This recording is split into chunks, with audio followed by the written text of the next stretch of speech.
Aaron Rodgers' bloody nose, a fitting symbol for the hurting Steelers in lopsided loss to Bills. By Will Graves, The Associated Press. Pittsburgh AP. Aaron Rodgers hopes his bloodied nose isn't broken. The reeling Pittsburgh Steelers feel the same way about their season. The four-time MVP's fractured left wrist turned out to be far from Pittsburgh's biggest problem in a 26-7 loss to Buffalo on Sunday that dropped the Steelers back into a tie with Baltimore atop the AFC North. The 41-year-old Rodgers took a big hit from Bills edge rusher Joey Bosa on the first play of the second half. Bosa drilled the future Hall of Famer into the Acrisure Stadium turf. The ball popped free and Christian Benford scooped it up for a momentum-swinging score.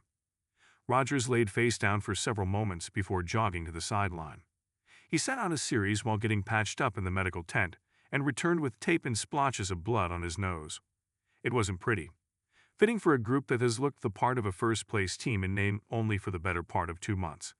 The Steelers, 6-6, have dropped 5 of 7, with 3 of the setbacks coming by 10 points or more at the hands of teams in the playoff mix. "We got to flush this one," Rodgers said. "If they want to salvage a season that is threatening to spin out of control, they don't have much of a choice." Rodgers, playing exclusively out of the shotgun or pistol to protect his injured wrist, completed 10 of 21 passes for 117 yards, most of them in garbage time. "We just didn't have a lot of positive plays," Rodgers said. "I felt good enough to be out there. Disappointed in my performance. Disappointed in the offensive performance." Pittsburgh managed just 166 yards, its third lowest total in Coach Mike Tomlin's 19 years. Yet the offense was just one of the Steelers' many issues. A defense that knew the Bills and reigning MVP Josh Allen would challenge it on the ground wilted repeatedly. Buffalo rolled up 249 yards rushing, the most by a visitor at Acrisure Stadium since it opened in 2001. James Cook ran for 144 yards, and Allen mashed his way into the end zone for an 8-yard score early in the fourth quarter that put the game out of reach.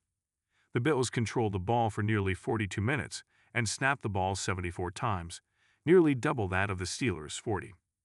"It was a butt-kicking in all areas," linebacker T.J. Watt said. Perhaps just as concerning is the way the Steelers lost their composure. Cam Hayward, a 7-time Pro Bowler and fixture in the locker room for 15 years, was flagged for unsportsmanlike conduct in the third quarter when he responded to what he described as Allen kneeing him in the stomach. "Just jawing back and forth and ticked off the entire game because as a quarterback you're getting protected. But I'm not," Hayward said. "It just ticks me off." There's plenty to get riled up about.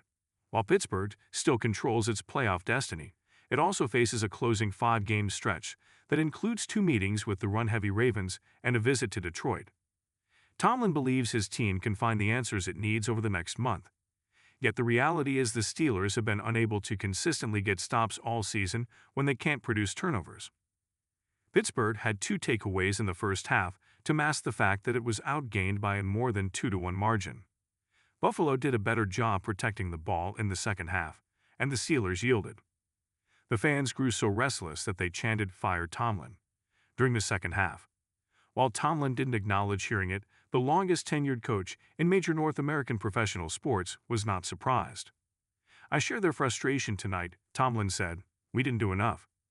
Tomlin said he's looking at everything in terms of solutions, though Pittsburgh has been mostly healthy. What the Steelers haven't been is consistent, and as December begins, it's fair to wonder if consistency is ever coming. "Players need to take accountability, myself included," Rodgers said, "and I will."